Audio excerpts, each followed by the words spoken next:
Good morning बच्चों, कैसे हो? आई होप कि आप लोग बढ़िया होंगे और कंटिन्यू स्टडी कर रहे होंगे। तो हम लोग अभी फिजिक्स में जो वैद्युतधारा चैप्टर पढ़ रहे थे उसमें हम लोग आगे का टॉपिक स्टार्ट करने वाले हैं। तो आगे हम लोगों को डिस्कशन करना है आंकिक। आपको याद हो तो हमने लास्ट टाइम में उसके हमने एग्जाम्पल्स कंप्लीट कर लिए थे। कुछ हमने इसके लघुत्तरात्मक और अति लघुत्तरात्मक टाइप के क्वेश्चन कर लिए थे। तो अभी हम लोग नया सेक्शन इसका स्टार्ट कर रहे हैं आंकिक। तो आंकिक क्वेश्चन का आंकिक में पहला क्वेश्चन आप देखें, कह रहा है एक बेलनाकार धातु की छड़ की लंबाई 1 सेंटीमीटर है। ये बेलनाकार धातु की छड़ है, इसकी लंबाई 1 सेंटीमीटर है। तो 10⁻⁻2 मीटर हम डायरेक्ट कन्वर्ट कर दे रहे हैं बेटा एसआई सिस्टम में। किसमें कन्वर्ट कर दे रहे हैं? एसआई सिस्टम में। एवं त्रिज्या 2 मिलीमीटर है।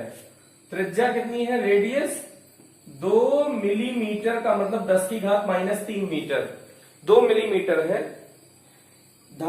छड़ के एक सिरे पर 120 वोल्ट का विभवांतर आरोपित किया जाता है। V कितना है? 120 वोल्ट। छड़ के एक सिरे पर 120 वोल्ट का विभवांतर आरोपित करने पर प्रवाहित धारा का मान ज्ञात करना है। तो अगर वोल्टता गिवन है तो धारा ओम के नियम से, कौन से नियम से बेटा? ओम के नियम से। पहला I = V/R। अब समस्या है R नहीं गिवन है तो R को अलग से कैलकुलेट कर लीजिए। R = ρL/A। इस फॉर्मूले से रो इसमें जरूर गिवन होना चाहिए। गिवन है 1.7 × 10⁻⁸। रो का मान गिवन है बेटा 1.7 × 10⁻⁸ ओम मीटर। वैल्यू रखिए 1.7 × 10⁻⁸। L कितना है? 10⁻²। एरिया कितना है बेटा? पाई। इसकी जगह पे ρL/एरिया को πr² लिख सकते हैं क्योंकि रेडियस गिवन है बेटा, डायरेक्ट एरिया नहीं गिवन है। तो 3.14 × r²। r मतलब 2 × 10⁻⁻3 तो -6 हो जाएगा। इसमें आई थिंक कि आपको कोई डाउट नहीं होना चाहिए। ये करीब करीब 0.4 के करीब जाएगा। अब इससे कट कर दीजिए, पॉइंट हटाएंगे, इधर से भी पॉइंट हट जाएगा। एक 0 बढ़ेगा तो 10 लिख दिया हमने, क्योंकि इधर 2 अंक होना चाहिए, इधर भी 2 अंक होना चाहिए। नहीं था तो 0 बढ़ा दिया। तो अब 4 से काट दीजिए। 4 × 7 = 28, 3 4 × 7 = 28, 4 × 8 = 32 और 2 × 34 तो 2 बचा, 4 × 5 = 20। ये 78 पॉइंट कुछ आ गया बेटा। अब 78, अब 1/78.5। अब ऊपर पावर कलेक्ट कर लीजिए, इसको ऊपर भेज दीजिए। तो 10⁻+6 हो गया और यहां +1 है तो 10⁻+7 और यहां पे 10⁻⁻9 तो 10⁻+7 -9 तो 10⁻⁻2 बचेगा। अब यहां पे आप इसके लिए क्या कर सकते हैं? 100 से मल्टीप्लाई कर सकते हैं। तो 100 से मल्टीप्लाई किया तो 100 से डिवाइड भी करना पड़ेगा। तो ये 71 1 जा 71, तो ये करीब करीब 1 के करीब कुछ आंसर जो भी कैलकुलेशन में हो सकता है। कुछ रो का मान दिया हुआ है। अच्छा, तो इसको ऐसे अभी रहने दीजिए, इसको उठा के उसमें सब्स्टिट्यूट कर लीजिए। यहां पे अभी इसमें सब्स्टिट्यूट करना है ना बेटा, तो इसको हम ऐसे कर सकते हैं। V की जगह तो 120 लिख दिया और ये टोटल आया है 1/78.5 इंटू कितना आया है? 10⁻⁻8 और 10⁻+7 -10 और +7 तो -3 है। तो 10⁻³ ऊपर जाएगा, 10⁻³ हो जाएगा। इसके डिवीजन में 1 कर लीजिए, सबसे नीचे वाले को सबसे ऊपर भेज दीजिए और बीच वाले को बीच वाले से मल्टीप्लाई कर दीजिए। तो 120 × 78.5 अपॉन 10⁻⁻3। अब ये हो जाएगा 10⁻, अगर ऊपर लेके चले जाएंगे तो 10⁻3। 120 × 78.5 × 10⁻³ अब ये लगभग 80 मान लीजिए, 12 के 96, तो 96 से थोड़ा कम 9.1 9.2 ऐसे लिख लीजिए। ये 80 आपने माना है, 80 के करीब आपने माना, तो 12 अठे 96, तो एक जीरो यहां पे बचा, एक जीरो ये, तो 2 जीरो आ गया। अब इसके बाद आप इसको लिख सकते हैं 10 टू पावर 3, तो 9.2 इंटू 10 टू पावर 5। ये आप क्या निकाल रहे थे, करंट, एम्पियर आ जाएगा। 10 टू पावर, इन्होंने 10 टू पावर में मैच कर लीजिएगा। यहां पे इसको 12 अठे 96, तो हमने थोड़ा कम कर दिया, 92 कर दिया है। तो एक जीरो तो इसका बढ़ेगा और एक जीरो इसका बढ़ेगा, 2 जीरो। सही है भाई, कैलकुलेशन में एक बार देख लीजिएगा। कैलकुलेट मतलब तरीका आपको यही है, बाकी कैलकुलेशन हो सकता है कहीं एरर हो रही हो, बाकी आप उसको चेक कर लीजिएगा कैलकुलेशन वाला पार्ट। तो कैलकुलेशन का एरर भाई हो सकता है, मिस्टेक हो रही हो, नहीं तो आपको अगर नहीं आपसे होगा, आंसर नहीं मैच करेगा, कमेंट सेक्शन में बताइएगा, दोबारा बता देंगे। करने का तरीका यही है, आप ऐसे ही करेंगे। कैलकुलेशन गलत होने का मतलब है दोबारा से पूरा स्टार्ट करके आप सॉल्व करें, तो इतना नहीं है, हम वैसे ही डायरेक्ट बता रहे हैं। अब इसके बाद देखिएगा 3 ओम, 3 ओम, ये लगा आपका 6 ओम, फिर 3 ओम, 6 ओम, फिर 3 ओम, 6 ओम,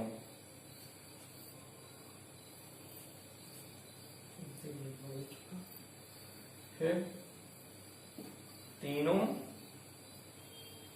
और ये फाइनली यहां लगा दिया है 3 ओम। ये ए है, ये बी। ए बी के मध्य तुल्य प्रतिरोध ज्ञात करो बेटा। तुल्य प्रतिरोध का मतलब किसी एक सिरे से इसको सॉल्व करना शुरू करिए, तो इधर से चलिए, तो ये दोनों देखो, यहां से जितने रास्ते हैं ये सब आपस में समांतर होंगे, लेकिन किसी एक किनारे से शुरू करिए, तो ये दोनों श्रेणी में है, श्रेणी में सीधे जुड़ जाएगा बेटा। तो सीधे जुड़ जाएगा, तो इसका मतलब है कि आपको हम डायरेक्ट समझा रहे हैं, कुछ मान लीजिए R1 R2 ऐसे, तो R1 और R2 किसमें है, श्रेणी क्रम में, तो R डैश क्या हो जाएगा, R1 प्लस R2, भाषा नहीं लिख रहे हैं, 3 प्लस 3 6 ओम, ये हो गया 6 ओम। अब यहां पे इसको मिटा के ऐसा सोचिए कि ये 6 ओम का बचा, ये नया चित्र बनाना था बेटा। अब 6 ओम समांतर क्रम में है, ये R3 मान लीजिए, ये R डैश आया होगा कुछ नया, तो R डैश व R3 समांतर क्रम में है।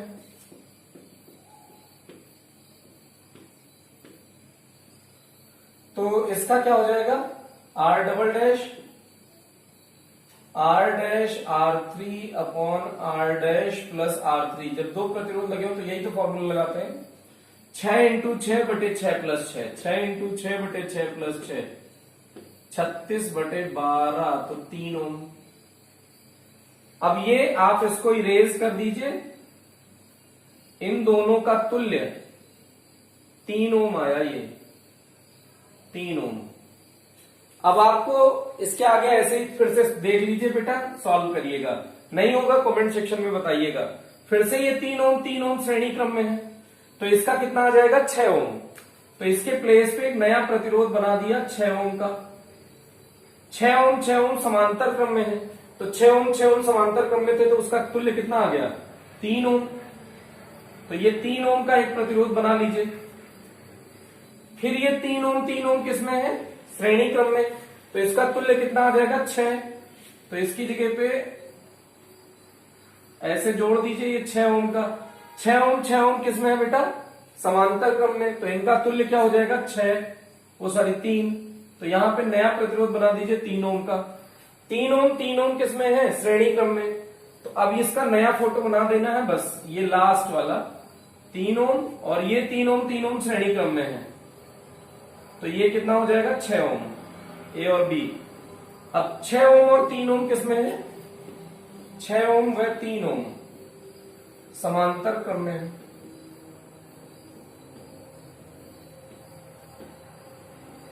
तो क्या हो जाएगा? आर इक्विवेलेंट R1, वो हाँ फॉर्मूला लगा दीजिए, R1 R2 बटे R1 प्लस R2, 6 गुणा 3 बटे 6 प्लस 3, 18 हो गया बटे 9, 18 बटे 9, तो 2 ओम आ गया। तो ए बी के मध्य तुल्य प्रतिरोध कितना आ गया? 2 ओम। इसको देखिएगा बेटा, इस टाइप का क्वेश्चन शायद हमने पहले भी डिस्कस किया है, कर लीजिएगा। फिर इसको अगर आप वीडियो पॉज करके नोट कर लीजिए, तो इसके बाद नेक्स्ट क्वेश्चन का डिस्कशन किया जा रहा है। इस टाइप का ओरली करने की कोशिश करो बेटा, एक सिरे से स्टार्ट करो और जोड़ते हुए चले जाओ, आराम से सोल्यूशन आ जाएगा। फिर इसके बाद थर्ड क्वेश्चन देखिए, अनंत श्रेणी दर्शाई गई है बेटा। इस टाइप का भी हमने कर लिया है क्वेश्चन।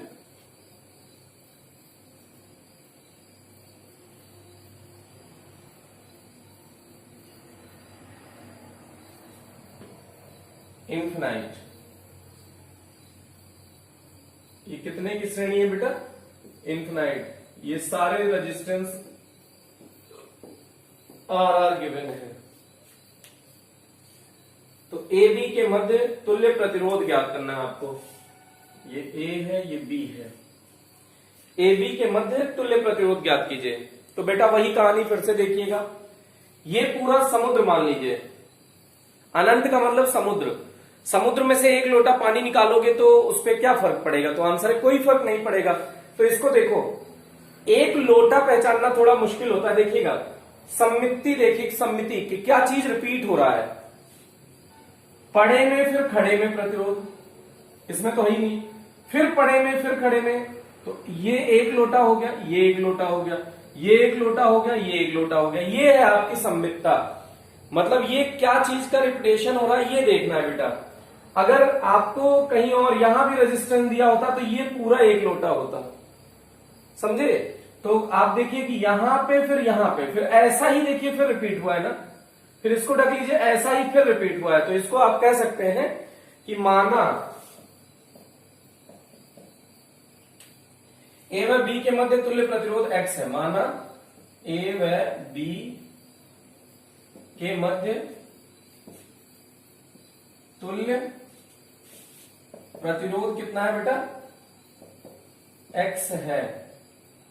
तो इसको आप ऐसे सोच सकते हो कि देखो, अगर ये पूरा अनंत श्रेणी का योग कितना है? X है। तो अगर इसमें से 1 लोटा पानी निकाल लोगे तो भी तो इसका तुल्य प्रतिरोध X होगा। देखो अनंत का अगर X है तो अभी भी इसका X होगा कि नहीं होगा? तो इसके पूरे की जगह पे हम X लिखेंगे। ध्यान देना बेटा, पूरे की जगह हम लोग क्या लिखने वाले हैं? X। ये बना दिया R, ये बना दिया R, और ये A है, ये B है। इसको आप ढक लीजिए, तो ये भी तो AB के जैसा ही है पूरा। तो इसकी जगह पे हम X का लगा देंगे प्रतिरोध। ये चित्र अगर समझ में आ गया हो तो इसके बाद इसको सॉल्व करते हैं कि R और X समांतर क्रम में है। R व X समांतर क्रम में है। अतः कुछ R डैश बराबर क्या हो जाएगा? RX बटे R प्लस X।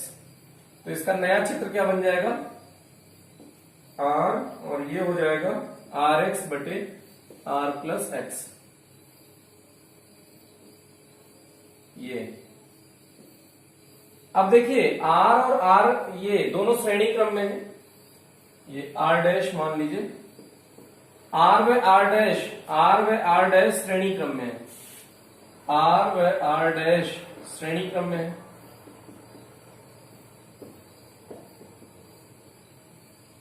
अतः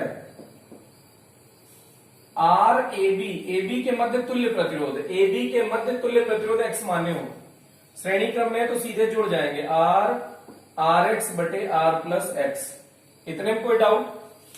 लेकिन ये आर ए बी है, मतलब ए बी के मध्य का तुल्य प्रतिरोध। तो ए बी के मध्य का तुल्य प्रतिरोध तुमने कितना माना है? X. X equals r plus r x upon r plus x. अब एक्स एलसीएम, ये आर प्लस एक्स एलसीएम ले लीजिए, तो क्या हो जाएगा? आर का आर से गुणा होगा आर स्क्वायर, एक्स का आर से गुणा होगा r x plus r x equals x. तो इसके बाद देखिएगा क्या हो जाएगा, आर का एक्स से गुणा होगा तो आर एक्स हो गया, एक्स का एक्स से गुणा होगा तो एक्स स्क्वायर हो गया, बराबर r square plus 2rx, r square plus 2rx। X square इधर रखिए, 2rx इधर आएंगे तो माइनस 2rx प्लस 2rx, तो माइनस rx हो जाएगा और प्लस एक्स स्क्वायर बराबर 0 हो जाएगा। तो x इक्वल्स क्या हो जाएगा बेटा? श्रीधराचार्य से। अब ये समीकरण कैसे सॉल्व होगा? श्रीधराचार्य से या के नियम से, minus b plus minus under root B square minus 4ac upon 2a। तो इसी समीकरण की तुलना किससे कर दो? ax square plus B X plus C से। तुलना किससे? ax square plus B X plus C बराबर 0 से। तो a की वैल्यू कितनी है? 1 लिख दीजिए, a बराबर 1, b की जगह कितना है? माइनस आर, b की जगह माइनस आर, c की जगह एक्स स्क्वायर। ये क्या कर रहे हैं? R square, sorry r square इधर आएगा तो माइनस आर स्क्वायर हो जाएगा, तो c की जगह माइनस आर स्क्वायर। ये है इसकी वैल्यू। अब इसमें रखनी है बेटा, तुलना करना आता है ना बेटा। ए एक्स स्क्वायर यहाँ है, यहाँ एक्स स्क्वायर है, ए नहीं है तो इसकी जगह 1 लिखा है ना, तो ए के प्लेस पे कितना है? 1। फिर बी एक्स, एक्स मिला, बी के प्लेस पे माइनस आर लिखा है ना, और फिर सी की वैल्यू यहां पे क्या लिखी है? माइनस आर स्क्वायर, तो वही लिख दिया। तो माइनस बी की वैल्यू कितनी है? Minus R plus minus under root B square, B की वैल्यू कितनी है? माइनस आर, तो माइनस आर का होल स्क्वायर माइनस 4, ए की वैल्यू 1 है, सी की value minus R square upon 2 into A की वैल्यू है 1। तो ये माइनस माइनस प्लस हो जाएगा बेटा, plus minus under root r square plus 4r square, तो ये हो जाएगा 5r स्क्वायर अपॉन 2। तो यहां से r कॉमन हो सकता है, r कॉमन ले लीजिए, और ये रूट से बाहर आ जाएगा ना। अगर अंडर रूट से बाहर आएगा तो r बचेगा, तो अगर r कॉमन ले लेंगे तो 1 प्लस माइनस रूट 5 अपॉन 2 बचा। अब ये प्रतिरोध कभी ऋणात्मक नहीं होता, तो इसमें ऋणात्मक वाला R का मान 2 आएगा। इसको हम साइड में कहीं लिख रहे हैं, देखिएगा यहां पे लिख रहे हैं बेटा। पॉजिटिव लेने पर, तो पॉजिटिव लेने पर x का मान कितना आ गया? x क्या है? तुल्य प्रतिरोध R 1 प्लस रूट 5 अपॉन 2। और निगेटिव लेने पर x इक्वल्स आएगा R 1 माइनस रूट 5 अपॉन 2। ये रूट 5 की वैल्यू 2 से थोड़ी सी ज्यादा होगी, तो 1 में से 2 जाएगा, ऋणात्मक आ जाएगा, तो ये प्रतिरोध ओवरऑल निगेटिव आ जाएगा, रिजेक्ट हो जाएगा निगेटिव के कारण। किसके कारण? निगेटिव के कारण, क्योंकि प्रतिरोध कभी ऋणात्मक नहीं होता। तो x का मान मिल गया R into 1 plus root 5/2। x का मान कितना मिल गया? ये है जो हमने बताया है। तो इसको आप नोट कर लीजिएगा वीडियो पॉज करके। थोड़ा सा डिफरेंट टाइप का क्वेश्चन है बेटा। इस टाइप का क्वेश्चन आपको हमने एक बार और डिस्कशन किया है, लेकिन एक बार फिर से आप इसको कर लें। ये संधारित्र वाले चैप्टर में हमने डिस्कशन किया है।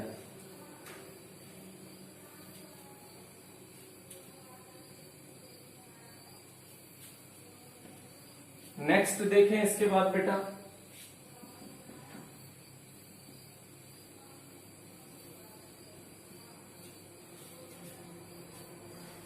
इसके बाद नेक्स्ट क्वेश्चन कह रहा है 1 ओम 2 ओम 3 ओम के 3 प्रतिरोध श्रेणी क्रम में संयोजित है। 1 ओम 2 ओम 3 ओम के 3 प्रतिरोध श्रेणी क्रम में संयोजित है। प्रतिरोधों का संयोजन का कुल प्रतिरोध कितना होगा, तो आर तुल्य कितना हो जाएगा बेटा, 1 + 2 + 3 तो 6 ओम। आर तुल्य कितना हो जाएगा, 6 ओम। फिर उसके बाद आप देख लीजिए आगे क्या कह रहा है, यदि प्रतिरोधों का संयोजन किसी 12 वोल्ट की बैटरी से, इसको किससे कर दीजिए, 12 वोल्ट की बैटरी से कर देते हैं, V बराबर 12 वोल्ट की बैटरी तथा नगण्य आंतरिक प्रतिरोध वाली बैटरी से कर दिया जाता है, तो प्रत्येक प्रतिरोध के सिरों पर वोल्टता ज्ञात कीजिए। तो इसको कह रहा है कि ये तुल्य कितने का हो जाएगा, 6 ओम का।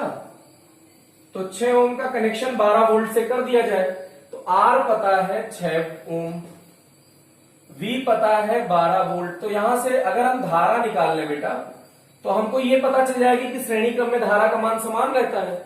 तो I क्या हो जाएगा, V/R। तो 12/6 बराबर 2 ओम, 2 एम्पियर। कितना आ गया, 2 एम्पियर। अब इसके बाद आप देखिएगा 1 ओम, 2 ओम, 3 ओम। ये फोटो है, यहां से कितने एम्पियर की धारा जा रही है, 2 एम्पियर। 2 एम्पियर श्रेणी क्रम में सबके लिए बराबर होगी। तो 1 ओम के सिरों पर वोल्टता क्या हो जाएगी बेटा, V1 बराबर, यहां से यहां तक V1 मान लो, इसके सिरों पर V2 मान लो, इसके सिरे पर V3 मान लो। तो V1 बराबर I इंटू R1। तो I कितना है, 2 एम्पियर, R1 कितना है, 1, तो 2 वोल्ट आ गया। 2 ओम के सिरों पर वोल्ट था, कितना आ जाएगा, V2 इक्वल्स IR2। तो 2 इंटू 2 बराबर 4 वोल्ट। 3 ओम के सिरों पर वोल्ट था,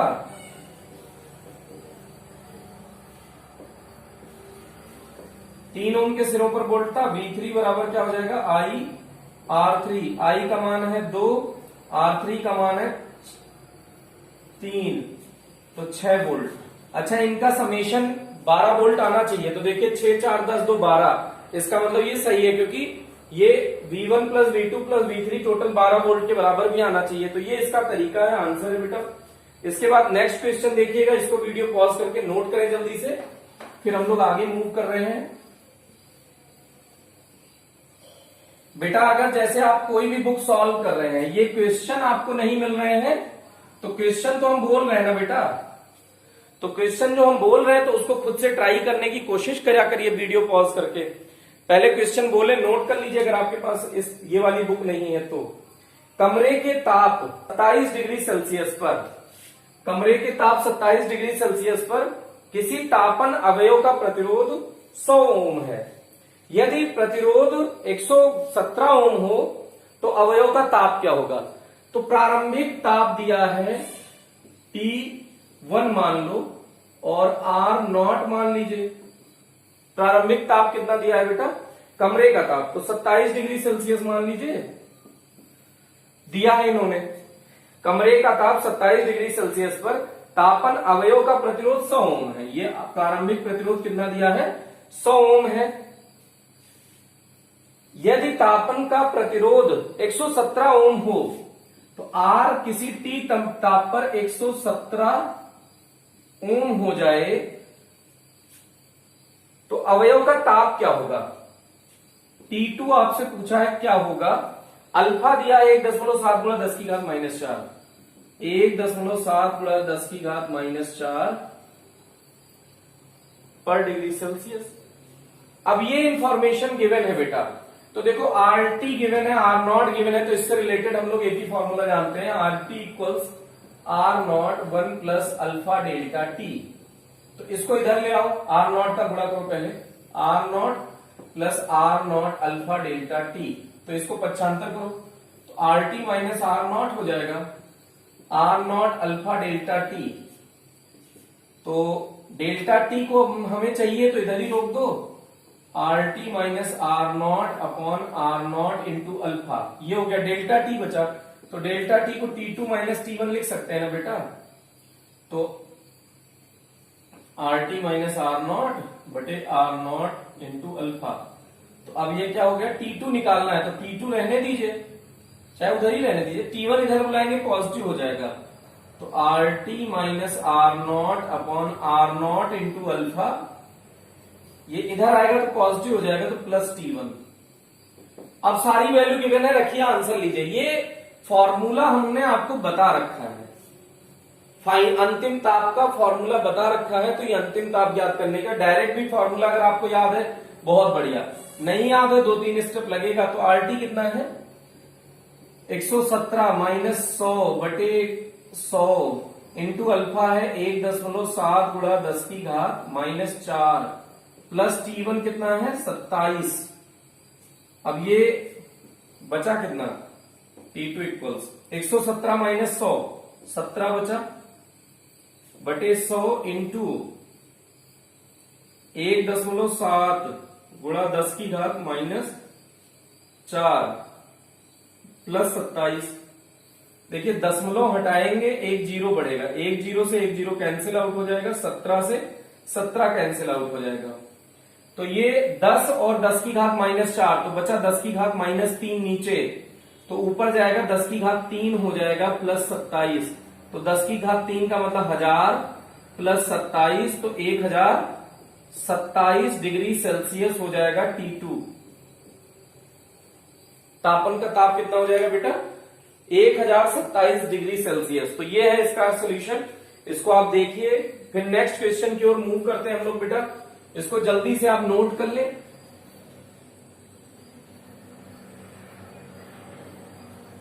बेटा आप वीडियो पॉज करके नोट कर लिया करें तरीके से, और आप करा करें इसको। नेक्स्ट 15 मीटर लंबे और 6 गुणा 10 की घात माइनस 7 मीटर स्क्वायर, एल दिया है 15 मीटर और एरिया गिवन है 6 गुणा 10 की घात माइनस 7 मीटर स्क्वायर, 6 गुणा 10 की घात माइनस 7 मीटर स्क्वायर। अनुप्रस्थ काट वाले तार से नगण्य धारा प्रवाहित की जाती है। यदि इसका प्रतिरोध 5 ओम मापा गया, इसका प्रतिरोध 5 ओम मापा गया,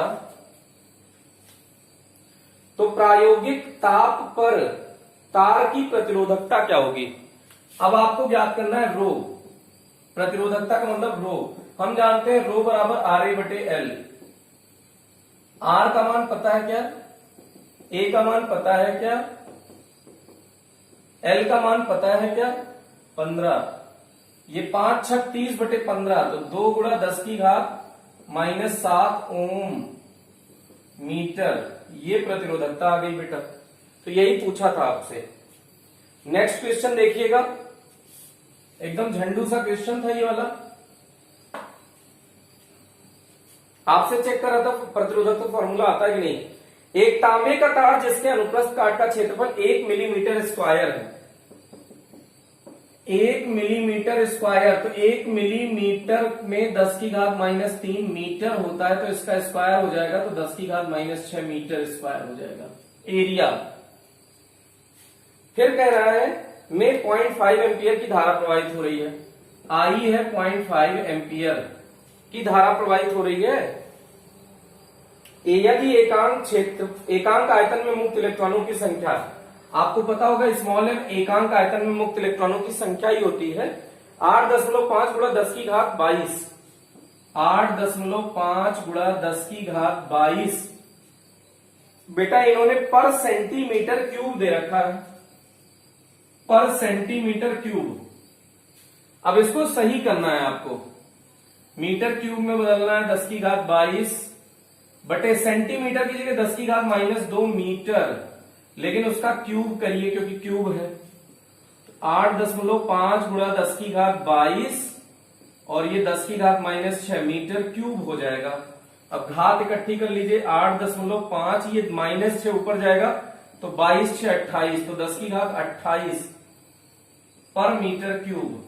ये इसका एन आ गया, नंबर ऑफ इलेक्ट्रॉन। तो अपवहन वेग ज्ञात करना है आपको, मतलब वीडी ज्ञात करना है। जो दिया है वही पूरा रामायण हो गई है। तो VD के लिए हम जानते हैं I बराबर NEA VD।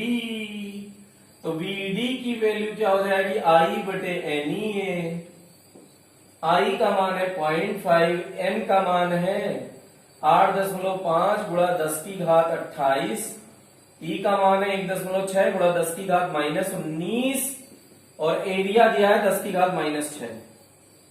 अब आपको सिंप्लीफाई करना है, तो पॉइंट से ये पॉइंट हटेगा, 5 से काटिए, 5 एक कम 5, 3 बचा, 5 सते 35, ये आया। तो 16 सते 112 के 2 हासिल में आया 11, तो 16 एक कम 16, 11, 16 10 26 1 27, 1 बटे, ये आया है कहानी 1 बटे, लेकिन दशमलव लगेगा। अब घात इकट्ठी कर लीजिए बेटा, ये 10 की घात 28 और यहां पे हुआ 10 की घात 25, 19 और 6 25, -25 प्लस 28 तो -3, तो ऊपर जाएगा, यहां +3 है, ऊपर जाएगा -3 हो जाएगा। 100 से गुणा करना पड़ेगा आपको इसको काटने के लिए, तो 100 से भाग भी करना पड़ेगा।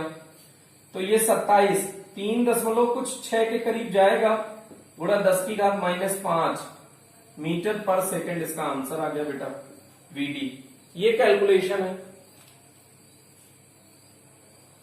अब इसके बाद नेक्स्ट क्वेश्चन है, एकदम अभी जैसे पिछला कराया था, पिछले का पिछला, इसको नोट कर लीजिएगा। कोई हाई फाई नहीं है, सिर्फ आपसे फॉर्मूला चेक कर रहा है कि आपको फॉर्मूला और यूनिट कन्वर्जन MKS को CGS में, इसमें सब में कन्वर्ट करना आता है कि नहीं, सिर्फ आपसे ये वो चेक कर रहा है। तो अगर आपको यूनिट आता है तो इस टाइप के क्वेश्चन बहुत इजी होते हैं, तुरंत सॉल्व हो जाएंगे। अब इसके बाद नेक्स्ट क्वेश्चन देखिएगा बेटा, किस ताप पर तांबे के एक तार का प्रतिरोध, किस ताप पर, मतलब T2 पूछा है, तांबे के एक तार का प्रतिरोध 0 डिग्री सेल्सियस ताप के प्रतिरोध का 2 गुना हो जाएगा। तो मान लो प्रारंभिक R0 कितना था, R, तो RT कितना कह रहा है, 2 गुना हो जाएगा, 2R हो जाएगा। तांबे के लिए प्रतिरोध ताप गुणांक 4 गुणा 10 की घात -3, 4 गुणा 10 की घात -3 पर डिग्री सेल्सियस, इतना गिवन है। फिर से वही बेटा, RT माइनस R0 बटे R0 इंटू अल्फा की जगह डेल्टा T, डायरेक्ट इतना तो लिख ही सकते हैं ना। अब T2 माइनस T1 लिख दीजिए, RT minus R0 upon R0 into alpha, तो T1 इधर बुला लीजिए, तो T2 इक्वल्स क्या हो जाएगा, RT minus R0 upon R0 into alpha plus T1। तो RT कितना दिया है, 2R में से R गया, बटे R है, इंटू अल्फा 4 गुणा 10 की घात -3 इन प्लस 0, अरे वाह। तो 2R में से R गया, R बटे R कैंसिल, ये 1000 ऊपर गया, 10 की घात -3 ऊपर जाएगा, +3 बटे 4, 0 जोड़ने की कोई जरूरत नहीं है, तो ये 250 डिग्री सेल्सियस आ गया बेटा T2। जो अंतिम ताप है वो कितना आ जाएगा, 250 डिग्री सेल्सियस। इसके बाद नेक्स्ट क्वेश्चन देखते हैं हम लोग, फिर से एकदम झंडूबाम एक लाइन का क्वेश्चन फिर से आपके सामने दिखाया जा रहा है। एकदम अच्छा सा क्वेश्चन देख लीजिएगा, एक लाइन का है, तो जल्दी जल्दी आप सॉल्व करते रहिए। देखिएगा बेटा, किसी कार की संचारक बैटरी का विद्युत वाहक बल 12 वोल्ट है, ईएमएफ दे रखा है 12 वोल्ट, और कह रहा है यदि बैटरी का आंतरिक प्रतिरोध स्मॉल r है 0.4 ओम, तो बैटरी से ली जाने वाली अधिकतम धारा कितनी होगी। तो I मैक्स, I इक्वल्स होता है E upon capital R plus small r। अगर धारा बढ़ानी है तो इसमें से ये कम करो, ये तो हो नहीं सकता, तो प्रतिरोध को 0 की ओर अग्रसर कर दो, I क्या हो जाएगा, E बटे R। तो E कितना है 12, R कितना है 0.4, पॉइंट हटाओ 0 बढ़ाओ 30, तो I कितना आ गया 30 एम्पियर। ये इसका सोल्यूशन है बेटा। इसमें कोई हाई फाई आपको क्वेश्चन एक भी नहीं लग रहा होगा, सब झंडू से लग रहे होंगे, लेकिन हाँ टाइम तो जो आपसे कैलकुलेशन चेक कर रहा है, फॉर्मूला चेक कर रहा है टॉपिक। अब इसके बाद देखिएगा, एक कुंडली जिसका प्रतिरोध 4.2 ओम है, कोई कुंडली उसका प्रतिरोध 4.2 ओम है, पानी में डूबी हुई है यदि इसमें 2 एम्पियर की धारा 10 मिनट के लिए प्रवाहित की जाए। 2 एम्पियर की धारा t इक्वल्स 10 मिनट का मतलब है सेकंड, 60 से गुणा कर दो सेकंड में आ जाएगा, प्रवाहित की जाए तो कुंडली में कुल कितने कैलोरी ऊष्मा उत्पन्न होगी बेटा? कैलोरी में ऊष्मा पूछा है।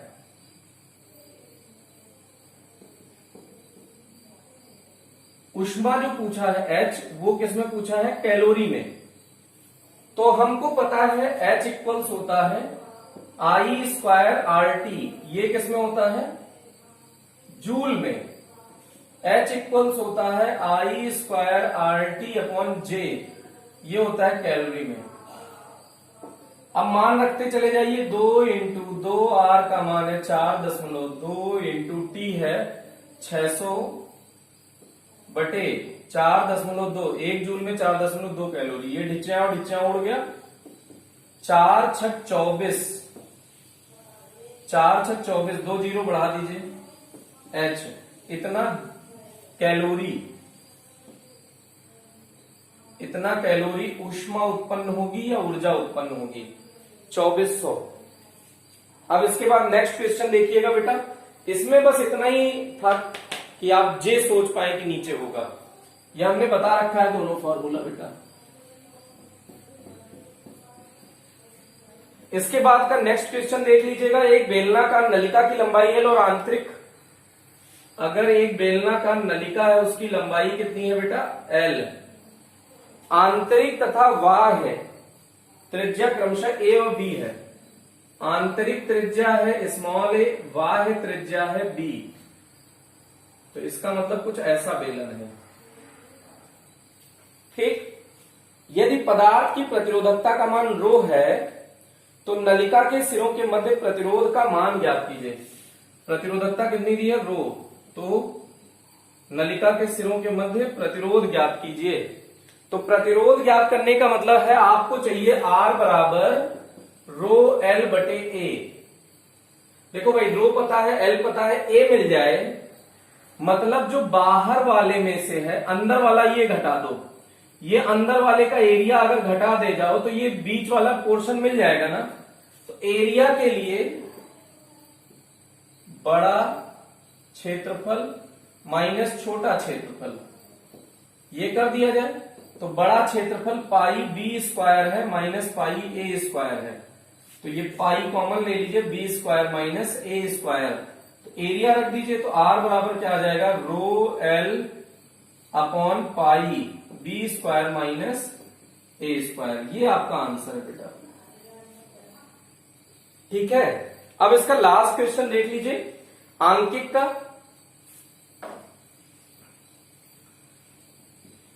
वीडियो पॉज करके नोट करा करिए, अगर आपको कोई डाउट हो तो कमेंट सेक्शन में जरूर बताइए। कोशिश करें हर क्वेश्चन आप पहले ट्राई करें। एक मकान में 100 वॉट के 4 बल्ब, 100 वॉट के 4 बल्ब, इसका मतलब 400 वॉट का बल्ब है, एवं 40 वॉट के 4 बल्ब, 40 वॉट का 4 बल्ब 160 वॉट का हो गया। ठीक, क्रमशः 4 घंटे एवं 6 घंटे चलते हैं।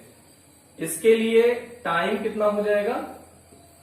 4 आवर, और इसके लिए 6 आवर, ये इतना देर तक जलता है। ठीक, 2 पंखे 60 वाट के प्रतिदिन 8 घंटे चलते हैं। 60 वाट का 2 पंखा है, मतलब 120 वाट का पंखा है, जो कितने घंटे तक चलता है बेटा? प्रतिदिन 8 घंटे तक चलता है, 8 आवर तक चलता है ये पंखा भी। 30 दिन के माह के लिए वैद्युत ऊर्जा की गणना कीजिए, और वैद्युत दर प्रति यूनिट 5 रुपया है। जो प्रति यूनिट वैद्युत दर है वो कितनी है? 5 रुपया। तो आपको पता होगा इसके लिए व्यय ऊर्जा। अब व्यय ऊर्जा का फॉर्मूला होता है PhD अपॉन 1000, P का मतलब होता है पावर। पावर कितनी यूज कर रहे हो? 400। आवर कितना यूज कर रहे हो? 4। दिन कितना है? 30 दिन के लिए पूछा है, बटे 1000। 1 0 2 0 3 0, 1 0 2 0 3 0 शहीद हो गया। तो 4 चौक 16, 32 16 3 48, ये 48 यूनिट आ गई बेटा। ठीक है। फिर उसके बाद अब देखिए कितने बल्ब, ये कितने वाट है? 40 वाट के 4 बल्ब जल रहे हैं। तो इसके लिए व्यय ऊर्जा देख लीजिए, PhD अपॉन 1000। PhD का फुल फॉर्म आप लिखना power into our into day. हम तो शॉर्टकट में बता रहे हैं। तो पावर कितना यूज कर रहे हो? 160। आवर कितना यूज कर रहे हो? 6। डे तो 30 ही है, अपॉन 1000। 1 0 2 0 1 0 2 0 कट गया। इसको कट कर दो बेटा, ये हो गया 5 और ये हो गया 3 9। 16 9 144। 16 को 9 से गुणा करो, 144 बटे 5। तो 5 दूनी 10, 4 बचा, 5 अठे 40, 4 5 अठे 40 यूनिट। तो ये 28.28 यूनिट, 28.8। इसके लिए व्यय ऊर्जा, व्यय ऊर्जा ज्ञात करनी है तो PhD अपॉन 1000। तो ये आ जाएगा P पावर कितना है? 120। H कितना है? 8 घंटे के लिए, 30 दिन के लिए, अपॉन 1000। 1 2 1 2 2 0 कट गया। अब 5 आया और ये 4 आया, तो 12 12 रही है 144। 144 बटे 5, तो ये फिर से 28.5 आ जाएगा यूनिट। तो अब आप निकाल लीजिए कुल व्यय यूनिट। कुल व्यय यूनिट कितना हो जाएगा? 48 प्लस 28.8 प्लस 28.8। तो इसको जोड़ना है आपको। देखो बेटा, तो 8 8 16 के 6 हुआ, 10 1 बचा। 8 8 16 8 से 24, 1 25 के 5 1 आया, 2 आया, 2 2 4 4 8 2 10, 105.6 यूनिट। अब 1 यूनिट का 5 रुपया पड़ता है। तो कुल दे राशि, कितने राशि आपको देनी पड़ेगी? तो 105.6 को 5 से गुणा कर दीजिए। 5 6 30 के 0 3, 5 25 3 28 और 5 1 कम 5, तो 528 रुपया आपको देना पड़ेगा। इसका पूरा खर्चा कितना निकलेगा बेटा? 528 रुपया आपका खर्च निकलेगा। तो इस तरह से इसको आप कर लीजिएगा अंकित। अब इसमें बहुचयनात्मक बचा हुआ है, तो उसका डिस्कशन हम लोग नेक्स्ट टर्न पे करते रहेंगे। तब तक आप खूब बढ़िया से पढ़ाई करते रहें, हंसते रहें, मुस्कुराते रहें और आगे बढ़ते रहें।